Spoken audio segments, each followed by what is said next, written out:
free to call any of your colleagues to answer the one you think you should assign to them. It's a teamwork. Thank you very much, Senate President. And thank you, distinguished members. I will, in accordance with the President's directive, I will be short and sharp and answer a few questions, in particular, 2, 3 of them that have come up continuously. And then, of course, I'll yield the floor to my colleagues to also chip in on others. The few questions I want to talk about is the issue of my person and whether my approach to handling the activities of the central bank, if so nominated. I'd also like to say a few things about one particular topic that has come up repeatedly in different forms, and of course that is exchange rate.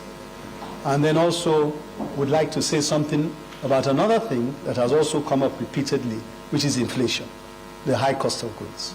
Okay. Now, in terms of the person you are considering for nomination to the position of Governor of Central Bank, I want to emphasize that this is all I know, in the sense that my calling has been a calling of banking. My calling has been a calling of dealing with institutions that have a culture of compliance. Okay, so not only even in government, when I was in the Commissioner for Economic Planning and Budget, I had a reputation for doing things properly. And I'm not about to compromise that reputation for anything. So if there's any doubt about that, I want you to dispel your minds of it. I am absolutely not prepared, and I have no intention of compromising that. Then, on the issue of foreign exchange rate, which everybody's been talking about, and naturally is very worrisome to everybody, very, very worrisome. It goes without saying, quite frankly, that for the sort of country we want, we do need to have an exchange rate that is stable. For a country that we all dream of, we need to have an exchange rate that is stable. And quite frankly, there are short and medium-term measures, but I would say something about the short-term measures, because that really is what bothers most people today, understandably. The medium-term measures have to do with balance of payments and over a period of time, like the sort of things that are being done already with respect to ensuring that you're getting more petroleum resources and diversifying the economic base of the country. That, I believe, will continue by the present administration, and of course they take time. So I think we should take that as a given. The more immediate is what we need to look at. And my sense is that there are two very important issues that we would have to address when and if we are nominated by these hallowed chambers. Number one, it is that of what I would term an operational issue. Right now, we have a situation where, and we all know this, we can argue about the figures, the numbers, but we are aware that there are unsettled obligations by the central bank. We are aware there are unsettled obligations. Whether it's 4 billion, 5 billion, 7 billion, I don't know. But definitely the immediate priority will be to be able to verify the authenticity and the extent of what is owed. And then, of course, once we do that, we need to promptly find a way to take care of that. It would be naive for us to expect that we'll be making too much progress if we're not able to handle that side of the foreign exchange market. Number two, apart from the operational, there's one that is more system related. And that involves ensuring that we come up with rules that are open, that are transparent, and that any of the players in that business understands. We cannot reasonably expect serious foreign investors, portfolio investors, foreign direct investors, and now we're talking about short term, please. We cannot expect that those players who generally have an impact on your markets will do so if you do not have an open, transparent system that everybody understands and can rely on, and that is not subject to one day it is one way and the other day, the next day, you review without any notice. In setting up those guidelines, one will obviously carry relevant stakeholders along, and the comment was made earlier that one should be ready to engage people and to hear views. And that will obviously be one of the major objectives, to be able to get stakeholders together, understand where things are, and promptly, very quickly, come up with a strategy and a game plan that is well known to each other, and then to everybody, and then implement it. So I believe that with those two things, though they may seem simple, but they are far less simple than they appear, those two immediate steps that we'll take will go a long way to ease up the restrictions we're having right now in terms of people wanting to come in. Those that want to do business in Nigeria, they want to see that the coast is clear. And if they don't, they will continue to hold on to their money. So that's something that I want to share with you so that you will understand that this is the short-term measures are ones that will be very, very important to us, myself and the team. Once we get in, it's something we will address right away. Now, how soon that will be done and put behind is a different matter, but I know that the impact will be such that we will be able to have greater liquidity coming into the market, and the loss of the seeming withholding of confidence will come back in. So I thought I should mention that. Then, on the issue of inflation and the issue of cost of goods, another one that quite frankly should be worrying to anybody. And as members of these hallowed chambers, I know that you all see your various constituents regularly, and you'll be hearing a lot of complaints, Again, there are longer-term measures, there are medium-term measures, and I believe that some of those measures are being taken already at the fiscal side to at least rein home a lot of the things that had happened in the past.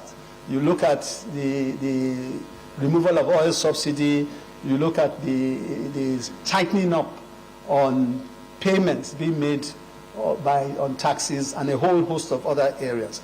But in the short term, I want to explain that a couple of things will be very important to us. And I'm answering this question, I think I'll be answering one or two others. When you look at the dimension of inflation, just very quickly, the jury is out as to what the real components of inflation are. The jury is out. We certainly will be going to evidence-based monetary policies. Evidence-based monetary policies. We shall not be making decisions based on a whim. There will be need, I believe, to significantly revamp the infrastructure in the central bank with respect to data and to ensure that our data gathering capacity is significantly enhanced so that we can make decisions based on proper data. That's key in measuring your inflation. Now, on the issue of inflation and the issue of price of goods, as I said, the jury is out. Some people will say it's structural. Some people will say it's money supply. But let us say it's a combination of both. If indeed it is inflation, food inflation, we know what to do. We need to ramp up production of food. That's a given. We have to ramp up production of food. And that is an effort that the fiscal side will tackle and is tackling, and we would collaborate with them to ensure that that happens. If it is energy, we know the challenges of energy, that if you're importing things into the country which have an energy component, you automatically are importing inflation, okay, in some sort. So again, the whole objective of ensuring that the energy side of the country is ramped up, we also will work very closely with the fiscal side to ensure that that happens. Finally, the big issue that comes up many times is the issue of money supply. Now, I think we all know, and that's why I said I hope this answer will answer different questions. The issue of money supply and the way that money has gone up tremendously in Nigeria. That in its own has major effect on inflation, major. And I've seen some relatively reliable studies that have shown that in the past 10, 15 years, at least 50% of inflation in Nigeria has been as a result of money supply and budget deficits and deficit financing. Let me not say budget, deficit financing. So it is a problem. It is a big problem. At least it certainly has been over a period of time, and it's something that we have to face frontally. And I want to assure you that going forward from the Central Bank of Nigeria, we will do everything possible to ensure that we work closely with the fiscal side and ensure that, as you know, the issue of deficit financing does not become a problem for us. We cannot afford to have the big challenges that we have had from deficit financing, which in effect has had the throwback that many of you here are concerned about. So I think that those are assurances I can give you coming from our side, that we will align, understanding what the fiscal side is, we'll work, maintain collaborative working relationship, and ensure that things do not get overheated or even get heated at all, because my view is that at this point in time, we cannot afford these kinds of excesses that we had in the past. So I hope that answers that question. Then there's the issue of internal control of the bank. My answer to that, quite frankly, is a very simple one. I believe that the central bank, under our watch, will have no choice but to embrace a culture of compliance. A culture of compliance. And that goes for even the acts that we're talking about, because the question was asked, why is it that the 2007 Act was in place and yet people, breached it as they liked? We won't have that during our administration. We are not going to tolerate such. So we will not wait for oversight to come and tell us what to do. We will ensure that by the time the system is passing through us, we catch it and we deal with it. And we will have zero tolerance for abuse of compliance. That is a cultural shift, a change in mindset, but we will make sure it happens. We will definitely make sure it happens. And I also want to emphasize that one of those key mechanisms for oversight involves members of these hallowed chambers, where we recognize the fact that we have to work closely with these hallowed chambers to ensure that we deliver on compliance. We recognize that, and we will do that. We are clear as to what the Act says. We are clear as to how we need to visit the House and share the things we are doing, and we will do so, because now that there's a reset in the Senate, or we propose to have a reset in the central bank, we are hoping and we are appealing also to the members of these hallowed chambers to work with us, and we'll ensure that every 6 months, from what I gather, there has to be consultation, discussions with the Senate. Whatever the 2007 Act says, we need to comply with it. And that is the reason why I personally believe that that document is quite a strong, robust document.